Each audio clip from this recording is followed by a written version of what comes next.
오늘은 이제 10계명 가운데 두 번째 계명에 관한 내용들을 우리가 생각하려고 합니다. 오늘 우리가 읽은 두 번째 계명의 내용은 출애굽기 20장 4절로부터 6절에서 잘 표현이 되어 있는데, 이 내용들을 가지고 다른 여러 성경의 교훈들을 종합했을 때 우리가 생각할 수 있는 일들이 이러이러한 일들이 있다 하는 내용들을 여러분들이 받으신 교환에다가 이렇게 요약적으로 정리를 해봤습니다. 그래서 전에 말씀을 드렸듯이 계명은 단순하게 그 문구만 내가 잘 지키면 그 계명을 지키는 것이 아니라 그 말씀 속에 하나님께서 왜 그런 말씀을 우리에게 주시는가, 그 주신 분의 마음을 우리가 헤아려야 되고, 어떤 일들에 대해서 하라라고 말씀하실 때는 최소한 이런 것들은 하면 안 되는구나를 우리가 알아들어야 되고, 반대로 어떤 것들을 하지 말아라 말씀을 하실 때는 그것을 돌려 생각하면 이러이러한 일들을 열심히 하라 하시는 말씀이구나, 이렇게 다각적으로 이 계명을 생각을 하게 되면 이 계명이 저와 여러분이 살아가는 이 삶 속에 얼마나 포괄적으로 이 계명이 주의 뜻이 무엇인가를 발견케 해준다 하는 겁니다. 그런 생각을 가지고 우리가 다뤄가면 좋겠습니다. 우리가 지난 시간 첫 번째 계명에 대해서 생각을 했죠. 나 외에 다른 신을 너의 앞에 두지 말아라 하는 그 계명이 짧은 내용이지만 우리가 지난 시간을 통해서 여러 가지로 생각을 해봤습니다. 제가 조금 전 시작하면서 표현을 했는데, 우리 하나님에 대해 표현할 때 많은 표현들이 있지만 우리 하나님은 우리에 관하여 구원의 하나님이시다. 하나님은 우리에게 복 자체가 되신 하나님이다. 복 되신 하나님이다 라고 이렇게 우리가 고백하게 되는데, 그런 하나님께서 다른 신들을 너희 앞에 두지 말라라고 말씀하시는 것은 결국 우리에게 무엇을 위함인가? 구원과 복을 주시는 하나님에게서 멀어지게 된다면 결국은 이 구원과 복의 반대, 어떤 말이 들어오면 될까요? 심판과 저주. 그죠? 구원과 심판, 복과 저주. 이게 서로 이렇게 어우러지는 말이죠. 구원과 복 되신 하나님을 멀리 하게 될 때 우리에게 다가오는 것은 심판과 저주가 우리에게 가까이 다가오게 된다 하는 것을 우리가 생각을 해봤습니다. 좀 더 적극적으로 하나님 뭘 말씀하시는가? 하나님을 좀 더 적극적으로 사랑하고 그분을 더 신뢰하고 그분만을 더 즐거워하고 그분을 더 즐겁게 힘써 섬길 것을 이 계명은 우리에게 요구하고 있다 하는 것을 생각해 봤어요. 오늘은 두 번째 계명의 내용인데, 이 두 번째 계명의 내용은 그 하나님을 가까이 할 때, 가까이 우리가 하나님을 섬길 때 어떻게 하나님을 가까이 섬겨야 됩니까? 어떻게에 대한 답을 우리에게 주는 계명이 이 두 번째 계명입니다. 소극적으로 말씀을 먼저 간략하게 드리면, 하나님은 보이지 아니하시는 분이시기 때문에 그 하나님을 두고 보이는 형상으로 어떻게든 만드는 것을 하나님은 분명히 금하신다. 좀 더 적극적으로 말씀을 드리면, 우리가 하나님을 섬길 때 어떻게 섬겨야 되느냐? 하나님을 섬기는 방법은 그분이 우리에게 명령하신 말씀, 그분이 우리에게 주신 그 말씀을 통해서만 우리가 하나님을 섬겨야 된다. 이것을 이 계명은 우리에게 가르쳐 줍니다. 그래서 소극적으로는 이러이러한 것들을 금하는 것, 적극적으로는 이러이러한 것들을 힘써 행하는 것, 이렇게 정리해 볼 수 있겠습니다. 그래서 이 두 번째 계명이 우리에게 요구하시는 것이 무엇인가? 한번 교환을 보면요, 몇 가지로 소개됐죠. 첫 번째는 하나님을 어떤 형상으로도 만들어서는 안 된다. 두 번째는요, 피조물들, 하나님을 형상으로 만드는 것 외에 다른 피조물들을 어떤 형상으로 만드는 경우에 대해서는 우리가 어떻게 생각을 해야 될까? 세 번째는 우리가 함께 교회 안에서 교회를 이루는 성도들 사이에서 어떤 형상을 사용하는 일들을 어떻게 생각해야 될까? 세 번째는요. 네 번째는 하나님이 오늘 우리가 읽은 본문에 보니까 질투하시는 하나님이다. 이 표현이 성경에 여러 곳에서 발견이 되는데 하나님이 질투하신다? 우리와 똑같은 분이네. 이렇게 생각할 수 있는데 이 표현이 무엇을 우리에게 알려주는가에 대한 설명, 그리고 하나님을 형상으로 만든다 하는 것을 좀 다르게 우리가 생각해 보면, 우리가 예수님 안에서 거듭나서 새롭게 태어나게 되면 잃어버렸던 하나님의 형상이 우리에게 회복되는 거예요. 그래서 믿는 신자들이야말로 진정으로 하나님의 형상이에요. 그러니까 우리가 하나님의 형상을 어떻게 만들려고 하지 말고 하나님의 형상으로 새롭게 지음받은 우리가 하나님의 형상답게 어떻게 살아가는가에 주의를 기울이자 하는 이야기, 그 이야기를 다루게 될 거고, 큰 두 번째는 우리가 예배와 관계에서 이 계명을 적용을 할 때는 첫 번째 계명은 우리가 예배하고 섬겨야 할 유일한 대상은 오직 삼위일체 하나님 한 분이다. 두 번째 계명은 우리에게 이 예배에 대해 무엇을 가르쳐 주느냐? 하나님을 어떻게, 어떤 방식으로 하나님을 예배해야 되는가에 대한 적용을 두 번째 계명은 우리에게 가르쳐 준다 하는 겁니다. 이런 내용들을 조금 더 살펴보도록 하죠. 첫 번째, 이 계명이 요구하는 첫 번째 내용은 계명 말씀 그대로 어떤 형상으로든 하나님을 만들어서는 안 된다 하는 내용입니다. 우리 사람의 본성상 우리 사람은 보이지 않으면 존재하지 않는다라고 생각하는 경향이 있어요. 그래서 우리가 항상 사람이 내 눈앞에 있을 때는 조심하고 또 뭔가를 계속 의식하지만 그 사람이 내 눈에서 사라지게 되면 그 사람이 없다 생각하고서는 우리가 다른 생각도 하고 다른 말도 하게 될 때가 많이 있어요. 이 사람은 눈에 실제로 보이느냐 보이지 않느냐에 굉장한 영향을 받게 돼 있는 특성을 가지고 있는데, 안타깝게도 우리 하나님은 우리의 눈에 보이시는 분이 아니세요. 그러다 보니까 하나님이 마치 안 계신 것처럼 우리가 생각하고 살아갈 때가 많이 있다고 하는 겁니다. 그래서 그러한 부분들을 우리가 좀 생각을 해봐야 되는데, 하나님이 자신을 우리에게 알려주시는 것을 우리가 다른 말로는 계시하신다 이렇게 말합니다. 명절 때 이렇게 포장이나 그 보자기를 싸가지고 이렇게 선물을 전달하면 그 선물을 받으면 고맙다고 이야기한 다음에 나중에 어떻게 합니까? 그 선물 포장을 열어보잖아요. 그럼 그 선물 포장 안에 뭐가 들어있는지를 확인해요. 물론 요즘에는 뭐 그냥 딱 봐도 뭔지 알겠지만 옛날에는 이렇게 보따리 같은 걸로 이렇게 싸가지고 열어보지 않으면 확인을 할 수 없어요. 보따리 안에 감쌌는데 그 보따리 줄을 딱 풀어서 보니까 그 안에 뭐 꿀이 들었더라, 아니면 그 안에 뭐가 들었더라, 그러죠. 감추었던 것을 펼쳐 보여준다. 이걸 다르게 계시라고 말합니다. 계시. 하나님이 자신을 우리에게 나타내 주시지 않으면 우리가 하나님을 알 길이 없어요. 그래서 우리가 하나님을 알게 될 때 하나님 우리에게 어떻게 자신을 알려주시느냐, 어떤 형상으로 알려주신 적이 없어요. 하나님이 항상 자신을 알려줄 때 어떻게 알려주시는가? 말씀을 통해서 자신을 알려주셔요. 다시 말해서 말씀을 통하여 우리에게 계시하셨다 하는 것입니다.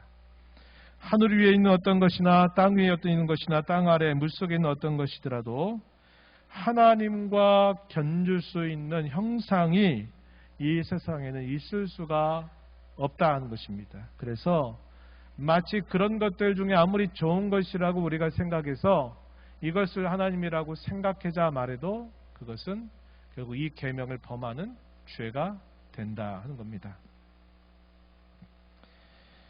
우리가 잠시 후에 좀 생각해 볼 수 있는 것인데, 모세가 시내산 꼭대기에 올라가지고 40주야를 있는 동안에 산 밑에 모세를 기다리던 백성들이 뭘 했어요? 이 모세의 형이었던 아론을 부추겨서 자신들이 애굽에서 나올 때 가져왔던 금, 폐물들을 다 가져오게 해서 그것을 풀무불에다가 그것을 녹여요. 녹인 다음에 그들이 만들어낸 게 뭐예요? 금으로 된 송아지 형상을 그들이 만든 것입니다. 그리고서 뭐라고 말해요? 저것이, 저 금 송아지가 우리를 애굽에서 인도해낸 하나님이다라고 여기자, 이렇게 말했어요. 그러니까 하나님이 아닌 다른 대상을 생각한 게 아니라 우리를 애굽에서 그 큰 권능을 통해서 우리를 인도해 주셨던 그 하나님을 우리 눈에 보이지 않으니까 우리가 값비싸게 여기는 이 금으로 만든 저 형상을 두고 우리가 하나님이라고 여기자, 이렇게 말하고 그 송아지 신상 앞에서 제사를 드리고 거기서 기뻐하다가 그게 누구의 눈에 들어왔어요? 마침 40일이 차서 내려오고 있는 모세의 눈에 들어오면서 모세가 받았던 그 돌판을 그 아래로 이렇게 던져버리는 일이 생겨나죠. 문제는 뭐냐면 그들이 하나님이라고 여기자라고 했는데 그 하나님을 어떻게 눈에 보이게 만들었느냐? 애굽 땅에서 수백 년 동안 늘 봐왔던 애굽의 신상을 본떠 가지고 우리를 인도해낸 하나님이라고 여기고 그렇게 우리가 제사를 드리자라고 했는데 그것이 우상 숭배가 되어버리고 말았다는 것입니다. 우상 숭배는 결국 창조주 하나님을 피조물로 격화시켜서 그것으로 하나님의 형상을 만들어 놓고 그 형상 앞에서 종교적인 행위, 제사라든지 이런 종교적인 행위를 함으로써 그 하나님을 좌지우지하려고 하는 일을 하는 것이다, 이렇게 말할 수 있는 겁니다.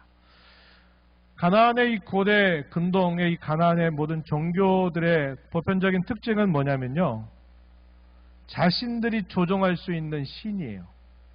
자신들이 제물을 갖다 바치고 자신들이 제사를 드리고 자신들이 그 신을 기쁘게 해주면 그 신은 자신들이 원하는 것을 반드시 들어줘야 된다, 이렇게 그들이 신에 대하여 생각을 가지고 있었습니다. 그래서 결국 그 신은 자신들이 조종할 수 있는 신을 만든 거예요.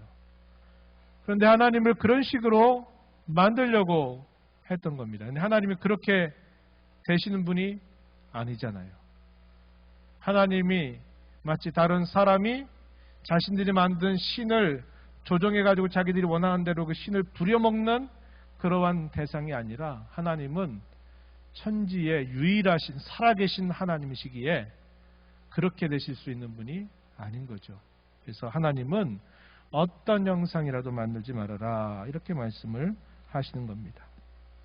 우상을 만들게 되는 그 시작의 동기가 이거죠. 보이지 않는 것을 보이는 것으로 형상화하는데 결국 그 목적은 하나님을 위한 게 아니라 누굴 위한 겁니까? 자기 자신들을 위한 목적으로 이러한 형상을 만드는 것입니다.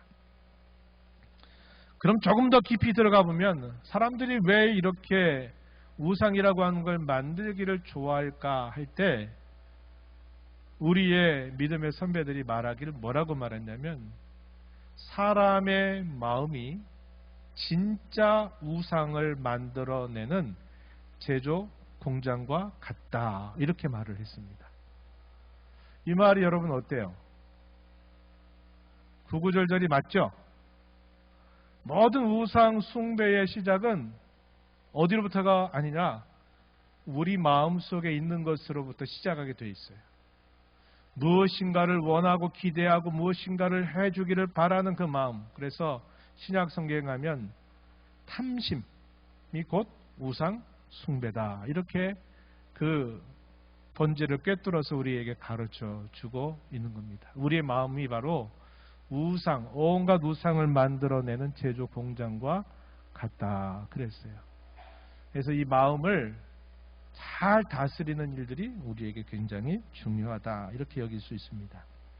신명기 4장 15절 이하에 여러분 받으신 그 말씀 한번 우리 함께 같은 목소리로 읽어볼까요? 성경 구절 표현이 되어 있죠?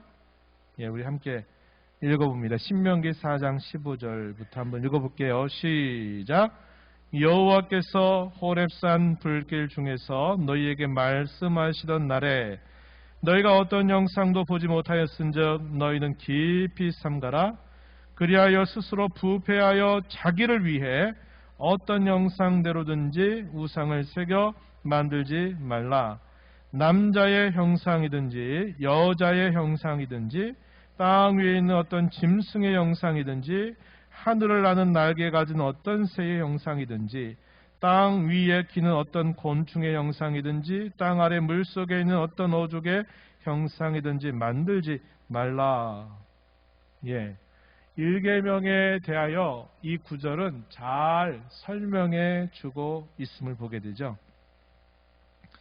호렙산 불길 중에서 말씀하시던 때 시내 산에 있을 때를 말하고 있는 내용입니다. 하나님이 그분의 형상을 보여준 것이 아무것도 없어요. 모세가 하나님 앞에 기도합니다. 하나님이 은혜를 베풀어 주신 것을 좀 증거해 달라고 이야기를 해요. 하나님이 내가 내 위로 지나갈 거다 라고 그러는데 형상이 있는 게 아니에요. 그리고 등을 보였다라고 이렇게 말하는데 실제로 등이 있다라는 말이 아니라 하나님 모세가 그토록 원함에도 불구하고 하나님은 그의 형상을 보여주시질 않으셨고 본래 그런 형상이 있는 분도 아니다 하는 것을 보여주신 겁니다. 그래서 그 보이지 않는 하나님을 아무리 피조물 중에 좋은 거 또 멋있고 또 훌륭한 것을 갖다가 그것으로 하나님이라고 말해도 그것은 다 하나님 앞에 범하는 죄가 된다. 이것을 가르쳐 주고 있습니다. 두 번째, 피조물을 형상으로 만드는 경우 하나님은 어떤 형상으로든지 만들어서도 안 되고 만들 수도 없다 그랬는데 그렇지만 피조물을 가지고 어떤 형상을 만드는 것 이것은 가능하다라고 이야기합니다. 어떤 게 해당이 될까요? 예를 들어 조각품이라든지 예술작품 같은 것들을 이렇게 잘 만드는 것에 대해서는 그것도 우상이다 이렇게 말하지 않는다는 거예요. 문제는 그걸 두고 저걸 하나님이다라고 말하면 안 된다는 것이고 더더군다나 또 어떤 것이냐면 아무리 그것이 당시에 있어서 굉장히 특별하고 하나님이 특별하게 사용하셨다 하는 어떤 매개물이라 할지라도 그것을 하나님이다라고 생각하면 그것도 역시 아니다 이 말이에요.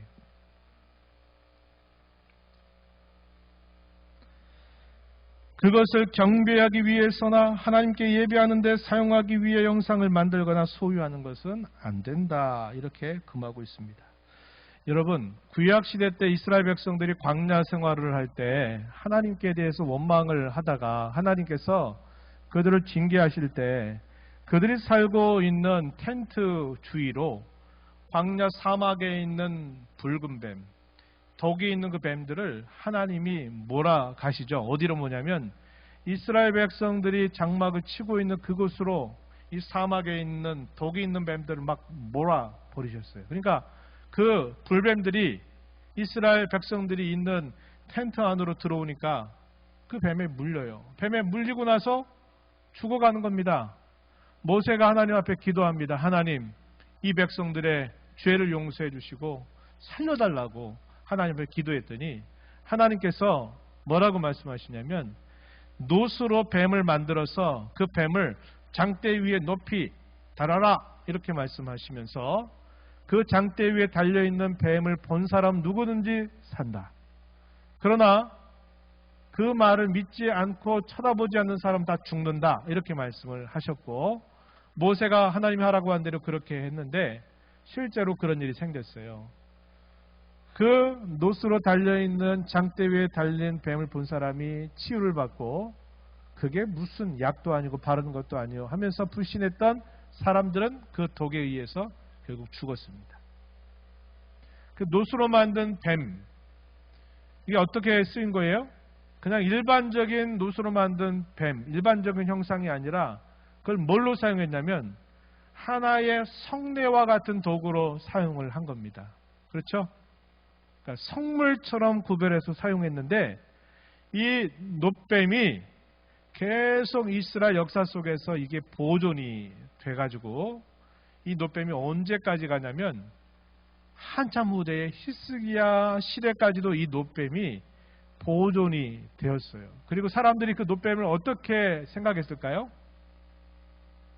그것을 하나님의 기적, 그 놋뱀을 보고 그 놋뱀을 만지면 치유받고 또 나음을 받는다라고 생각을 해왔던 겁니다. 그러니까 이 히스기야가 그가 왕위에 올라가서 종교를 개혁하면서 했던 일이 뭐냐면 그 놋으로 만들었던 그 오랫동안 보존되었던 그 놋뱀을 다 부셔버렸어요. 그리고 그것을 가루로 만들어 버립니다. 왜 그랬을까요? 이스라엘 백성들이 그것을 마치 하나님과 비견되는 우상처럼 놋뱀을 우상으로 숭배하니까 안 되겠다 싶어가지고 아무리 그것이 과거에 성물로 귀하게 사용됐던 것이라 하더라도 이것 때문에 이 백성들이 우상 숭배 죄에 빠지니 이것을 다 없애버려야 되겠다 해가지고 없애버린 사건이 있습니다.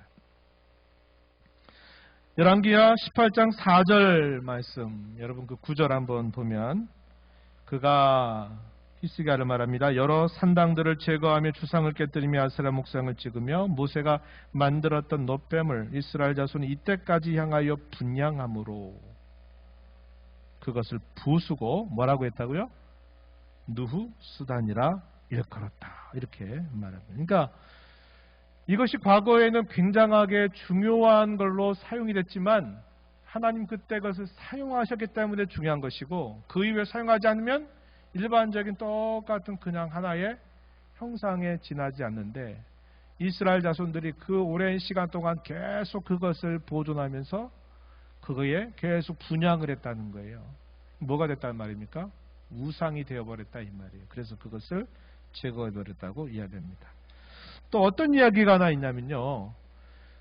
사사 가운데 기드온 알죠? 기드온의 300용사로 잘 알고 있는 이 기드온이 미디안의 군사들을 대파하면서 이스라엘의 큰 구원자 역할을 하게 되고 나중에 그가 어떻게 하냐면 나중에 이제 대적들을 다 파고 난 다음에 그가 힘과 권력을 얻게 되니까 자기가 에봇을 스스로 만들어요. 에봇이 뭡니까? 대제사장들이 제사를 집례할 때 겉에 착용하는 제사장의 복장이거든요. 이것을 만들어서 자기가 그것을 계속 보존하는 일을 하게 되니까 이스라엘 자손들이 어떻게 여겼을까요? 그걸 또 우상처럼 또 숭상하는 일이 생겨났습니다. 그래서 이 기드온도 잘했는데 그의 생애 말년에 안타깝게 좋지 않은 모습을 보이고 떠났다 하는 것을 우리가 알게 돼요. 이 이야기는 사사기 8장에 보면 나오게 됩니다. 그래서 이 에봇도 그 자체는 성물이죠. 귀한 것이죠. 그런데 이것을 위하는 태도가 잘못되면 이것도 우상 숭배의 빌미가 된다 하는 거예요. 더 심각한 얘기 한번 해볼까요? 솔로몬이 성전을 완공하고 그 성전을 봉헌하면서 하나님 앞에 성전 봉헌식 때에 여러 가지 기도를 올리게 됩니다. 하나님이 이 기도를 듣고 즉각적으로 응답 안 하셔요. 여러 시간들이 흐르고 난 다음에 어느 날 하나님이 솔로몬에게 성전 봉헌하면서 드렸던 기도에 대하여 하나님이 응답해 주시는데 아주 충격적인 말씀을 하세요. 너희가 만약에 나를 경외하고 내 말을 잘 따르면 네가 원하고 기도했던 대로 내가 다 들어주겠다. 그러나 만약 너희가 내 계명을 어기고 다른 우상의 마음이 기울어서 우상을 섬기게 된다면 이 성전이라도 내가 던져버리겠다 이런 말씀을 하세요. 충격적인 말이 아닐 수 없어요. 이 성전은 어떻게 완공을 했는데 그것도 하나님이 치수와 재료와 그리고 모든 배치까지 다 하나님이 다 하나하나 다 말씀하셔서 완공한 그런 하나님의 집임에도 불구하고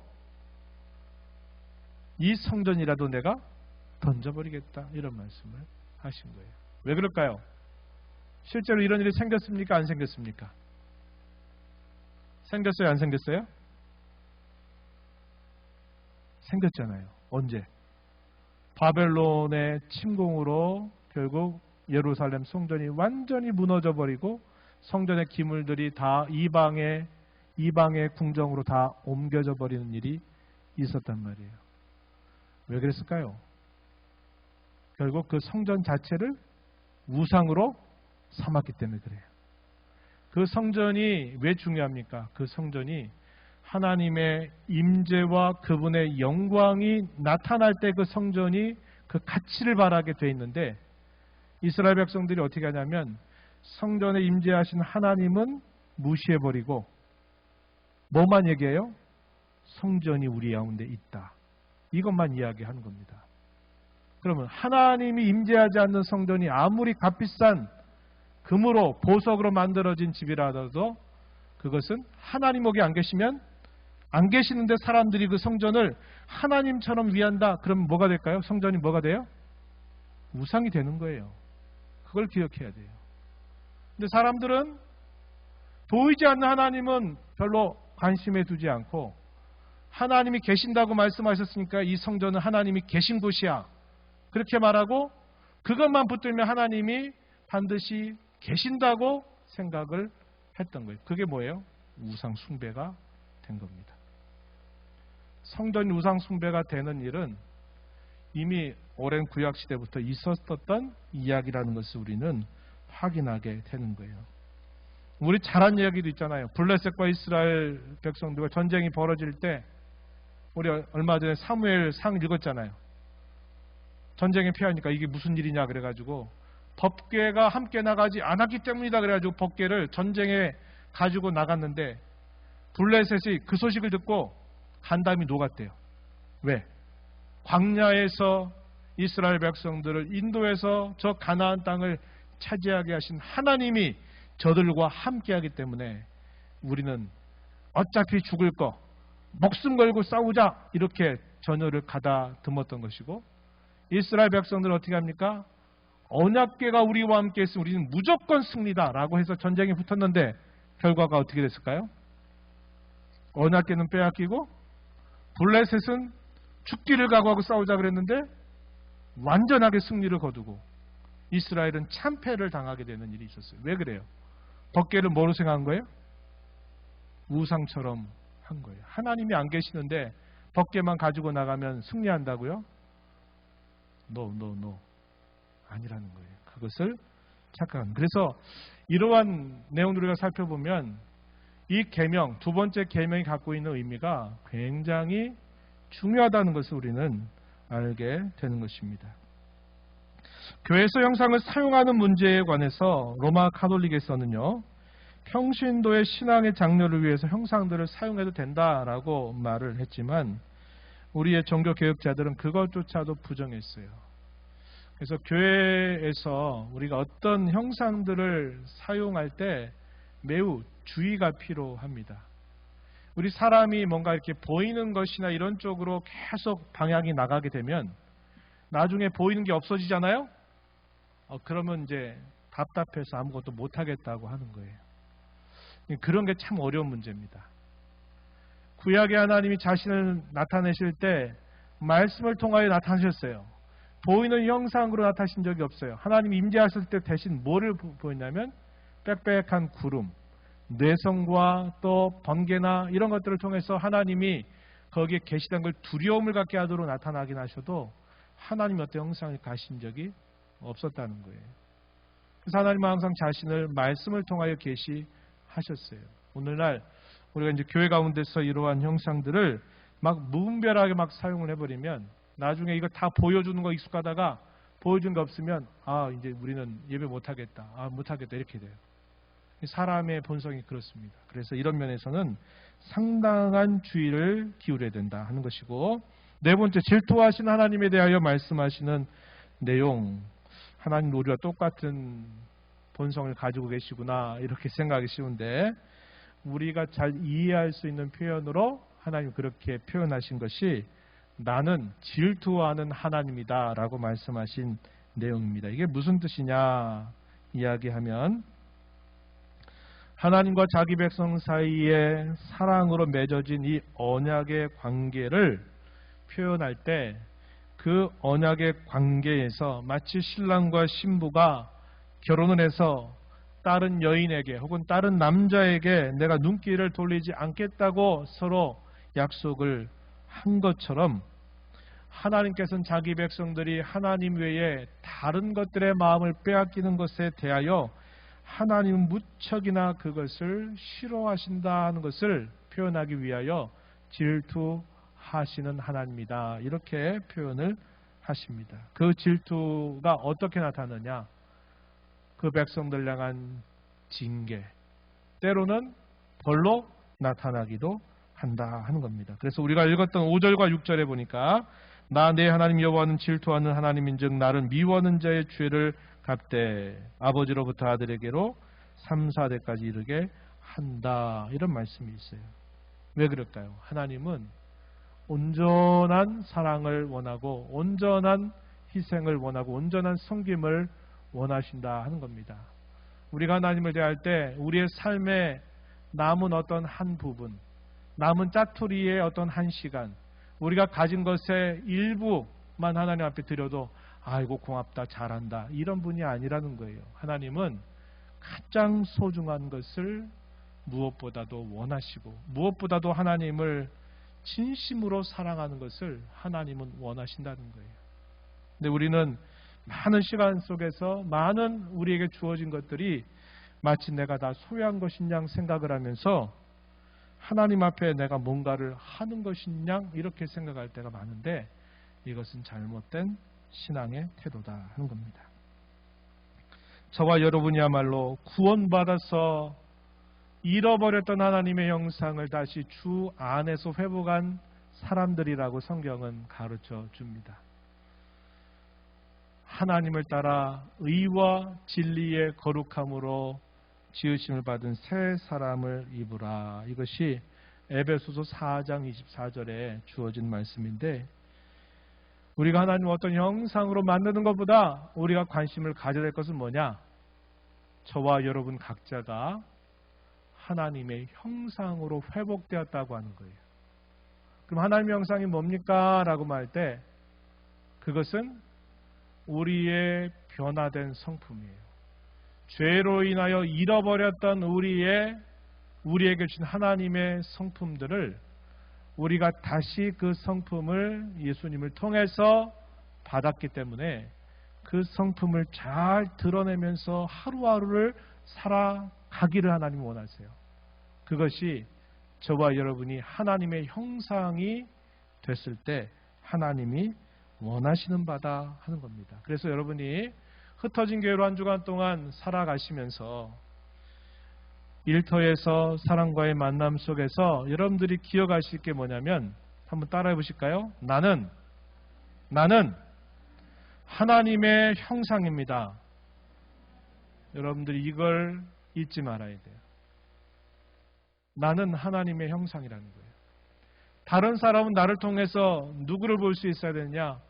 하나님을 볼 수 있도록 내가 말도 하고 살아가기도 해야 됨을 가르쳐줘요.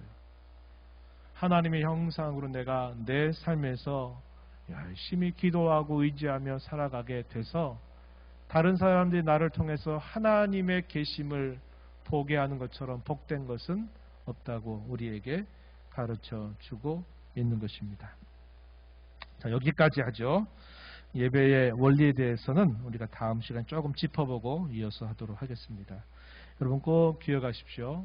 하나님을 어떤 형상으로 만들거나 아무리 그것이 종교적으로 옛적에 아주 귀한 성물로 쓰였다 하더라도 하나님이 거기에 계시지 않는다면 그 모든 것들은 다 우상 숭배가 될 수 있다. 우리의 마음은 주의 말씀으로 인도를 받지 않고 은혜 안에 머물지 않게 되면 우리의 마음은 모든 우상들을 제조하는 공장과 같아서 우상이 우리 밖에 있는 게 아니라 내 안에서 모든 우상들이 만들어진다는 것을 조심해서 우리 마음을 잘 말씀과 성령으로 잘 단속하는 마음을 가져야 되고요. 저와 여러분이 그리스도 안에서 하나님의 형상으로 회복되게 하신 은혜를 감사하면서 내가 하나님의 형상으로 흩어진 교회에서 나는 살아가야 될 사람이다. 이렇게 기억하고 살아가시기를 진심으로 바랍니다. 하나님 아버지, 오늘도 저에게 주신 시간을 통해서 하나님을 섬기고 경배한다 할 때 어떻게 하나님을 섬기고 경배해야 될지, 저희가 무엇을 조심하고 무엇을 힘써야 될지 오늘 생각하게 하심을 감사드립니다. 무엇보다도 저희의 마음이 주의 말씀과 성령으로 단속되지 않을 때 모든 우상들이 저희 마음속에서 만들어지고 있음을 늘 조심하는 저희가 되게 하시고, 그리스도 안에서 저희들을 하나님의 잃어버린 형상을 다시 되찾게 하신 그 은혜에 감사하면서 세상 가운데 살면서도 하나님의 형상다움을 잘 드러내며 살도록 저희들을 도와주시고 힘주시고 인도하여 주옵소서. 예수님 이름으로 기도하옵나이다. 아멘.